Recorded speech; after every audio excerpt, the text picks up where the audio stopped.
كتير من الرجالة بيقلقوا على صحة البروستاتا، خصوصاً يعني مع تقدم العمر. بس في سؤال دايماً بيتكرر، ممكن يكون محرج شوية بس مهم جداً. هل فعلاً في علاقة بين عدد مرات القذف وصحة البروستاتا؟ النهاردة هنبص بتمعن على الأبحاث العلمية عشان نحاول نفصل بين الحقيقة والخرافة في الموضوع ده. بالظبط. ومهمتنا هنا هي إننا نتجاوز العناوين الكبيرة ونفهم التفاصيل. هنشوف الأرقام بتقول إيه، وهنحلل الآليات البيولوجية المحتملة. والأهم من ده كله إننا نحط المعلومة دي في سياقها الصح جنب عوامل تانية زي أسلوب الحياة والوراثة عشان الصورة تبقى كاملة. تمام، خلينا نبدأ بأكتر نقطة بتعمل جدل، الرقم اللي دايماً بنسمعه ده. في دراسة ضخمة جداً اتعملت في هارفارد ولحد النهاردة بيستشهدوا بيها، ممكن تدينا تفاصيل أكتر عنها؟ أكيد. الدراسة دي تعتبر حجر أساس في الموضوع. اتنشرت في مجلة جاما وتابعوا فيها حوالي 29 ألف راجل على مدى 8 سنين.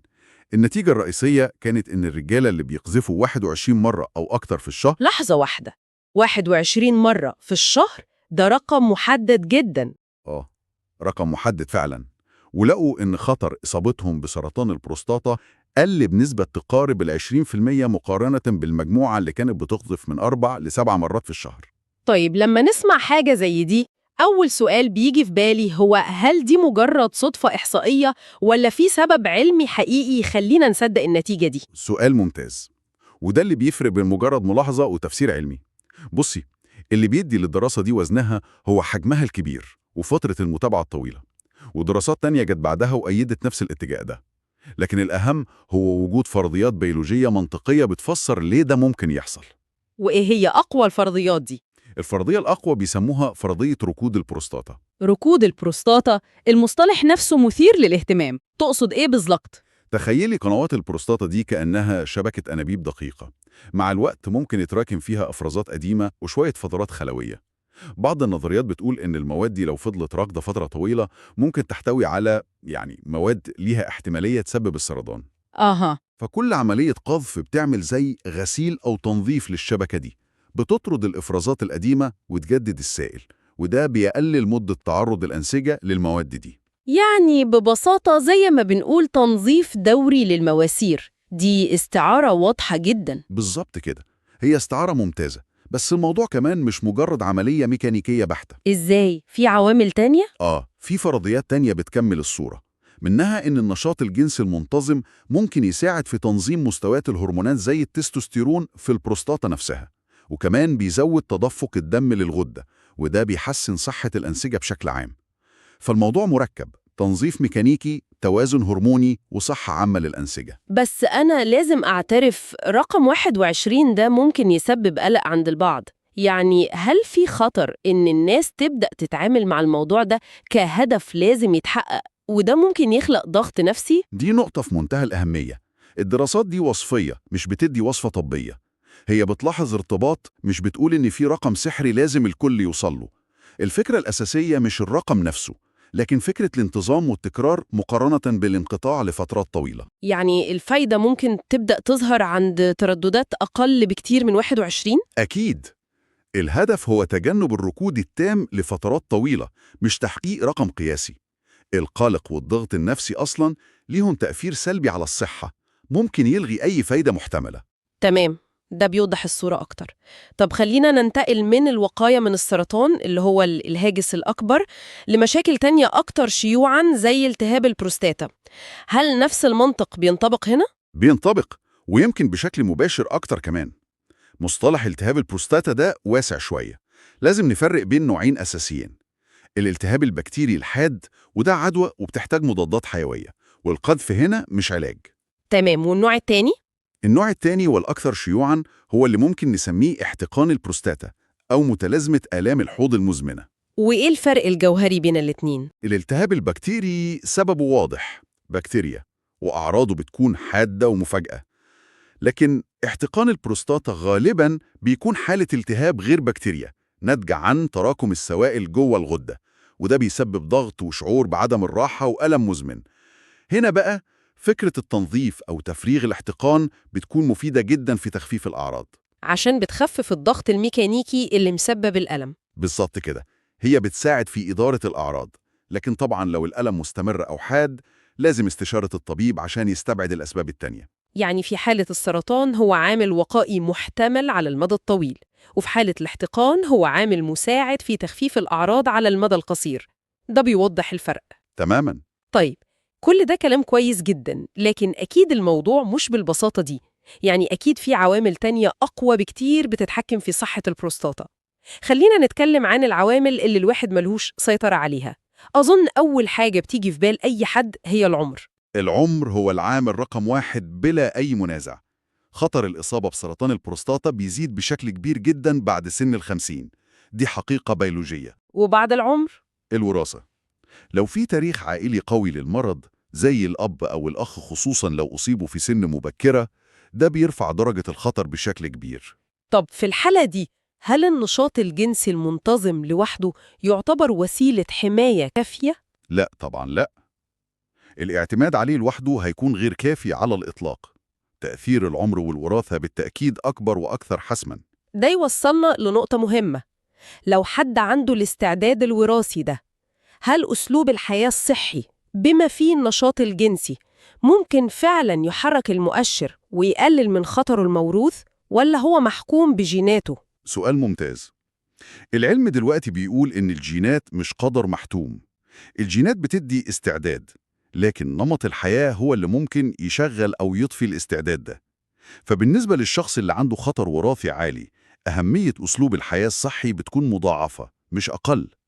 ده بالإضافة طبعا للمتابعة والفحص المبكر اللي بيكون إلزامي في حالته. تمام. وبالمناسبة دي، المصادر بتشير لعامل ثالث خارج عن السيطرة، وهو الأصول العرقية. صحيح. الأبحاث أظهرت باستمرار إن الرجال من أصول أفريقية عندهم أعلى معدلات إصابة بسرطان البروستاتا على مستوى العالم، والمرض كمان بيميل إنه يكون أكثر شراسة وبيظهر في سن أصغر. السبب مش مفهوم بالكامل، لكن يعتقد إنه مرتبط بعوامل جينية معقدة. إذن لو حبينا نلخص، عندنا العمر والجينات والعرق كعوامل أساسية وقوية، وبعدين تيجي طبقة تانية من العوامل اللي نقدر نتحكم فيها. هنا بقى لازم نتكلم عن منظومة الحياة الصحية المتكاملة. بالظبط كده. خلينا نمسكهم واحدة واحدة. نبدأ بالنظام الغذائي. دايما بنسمع كله فاكهة وخضار، بس هل في أكلات معينة أثبتت الأبحاث إن ليها تأثير مباشر على صحة البروستاتا؟ بالتأكيد. الموضوع أعمق من مجرد نصيحة عامة. مثلا مادة الليكوبين، ودي مضاد أكسدة قوي موجودة بكثرة في الطماطم المطبوخة زي الصلصة والكاتشب. في أبحاث كتير ربطت بين استهلاك الليكوبين بانتظام وتقليل خطر الإصابة بسرطان البروستاتا. مثير للاهتمام. يعني الطماطم المطبوخة تحديداً، مش أي طماطم وخلاص؟ بالظبط.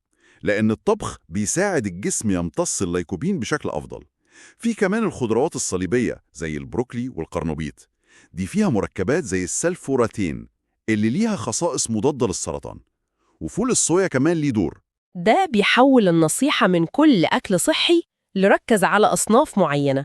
طيب والرياضة؟ الرياضة مهمة لسببين. أولاً، السمنة في حد ذاتها عامل خطر. ثانياً، النشاط البدني المنتظم بيحسن الدورة الدموية وبيقلل مستويات الالتهاب المزمن في الجسم. والالتهاب المزمن ده يعتبر أرض خصبة للخلايا السرطانية. وفي نقطة كمان لفتت نظري في المصادر، وهي فيتامين د. إيه علاقته بالموضوع؟ دي نقطة بحث نشطة حالياً. في دراسات لاحظت وجود ارتباط بين انخفاض مستويات فيتامين د في الدم وزيادة خطر الإصابة بسرطان البروستاتا. النظرية بتقول إن فيتامين د بيلعب دور في تنظيم نمو الخلايا، ونقصه ممكن يخلب العملية دي. عشان كده الحفاظ على مستوياته طبيعية يعتبر جزء مهم من الصورة الوقائية. إذن بقى عندنا نظام غذائي، رياضة، فيتامين د. لكن في النهاية كل ده مش بديل عن الفحص الطبي. وهنا بيظهر مصطلح دايما بنسمعه: تحليل PSA. ممكن تشرح لنا ببساطة إيه هو؟ ال PSA هو اختصار المستضد البروستاتي النوعي. ده بروتين بتنتجه غدة البروستاتا بشكل طبيعي، جزء صغير منه بيتسرب للدم. التحليل بيقيس مستوى البروتين ده في الدم. لو في مشكلة في البروستاتا زي التهاب أو تضخم أو سرطان، ممكن مستواه يعلى. يعني ارتفاعه مش معناه سرطان بشكل قاطع؟ إطلاقاً. ودي نقطة مهمة جداً. الالتهاب أو حتى التضخم الحميد ممكن يرفعوه. ال PSA عشان كده هو مش أداة تشخيص، لكنه مؤشر إنذار. لو مرتفع، الدكتور بيبدأ يعمل فحوصات تانية عشان يعرف السبب. هو مجرد نقطة بداية للتحقيق. ده توضيح ضروري جدا. طيب، كل الكلام اللي قلناه ده عن الوقاية هل بينطبق على الرجال اللي تم تشخيصهم بالفعل بالمرض ولا اللعبة بتتغير تماماً؟ لا، اللعبة بتتغير تماما. للأسف المرض نفسه وعلاجاته المختلفة زي الجراحة أو العلاج الإشعاعي ممكن يأثروا بشكل كبير على الوظيفة الجنسية. إزاي؟ عملية القذف نفسها ممكن تبقى مؤلمة أو صعبة، أو ممكن كمية السائل تقل جدا أو تختفي. في الحالة دي الأولوية القصوى بتكون للخطة العلاجية اللي بيحددها الفريق الطبي. أي نصيحة بخصوص النشاط الجنسي لازم تيجي من الطبيب المعالج مباشرة. إذن الخلاصة اللي بنطلع بيها النهاردة إن القذف المنتظم ممكن يكون عامل مساعد مفيد ضمن منظومة متكاملة، لكنه بالتأكيد مش درع حماية سحري لوحده. بالظبط، هو جزء إيجابي من نمط الحياة، لكن الاعتماد عليه لوحده وتجاهل عوامل الخطر الأكبر زي الوراثة والتدخين والوزن الزائد هيكون تفكير سطحي وخطير. وهنا ممكن نسيب المستمع مع فكرة للتأمل. الأبحاث اللي اتكلمنا عنها بتركز بشكل كبير على عدد المرات كعملية ميكانيكية، لكن ده بيفتح سؤال أعمق للمستقبل. هل السياق النفسي والبيولوجي للنشاط الجنسي نفسه بيفرق؟ يعني هل المنظومة الهرمونية والعصبية المعقدة اللي بتشتغل في وجود علاقة مع شريك ليها تأثير صحي مختلف على المدى الطويل عن مجرد الفعل الميكانيكي الفردي؟ ولا في النهاية بالنسبة لخلال بروستاتا الموضوع مجرد لعبة أرقام وتفريغ للسوائل؟ ده سؤال العلم لسه بيبحث عن إجابة دقيقة ليه.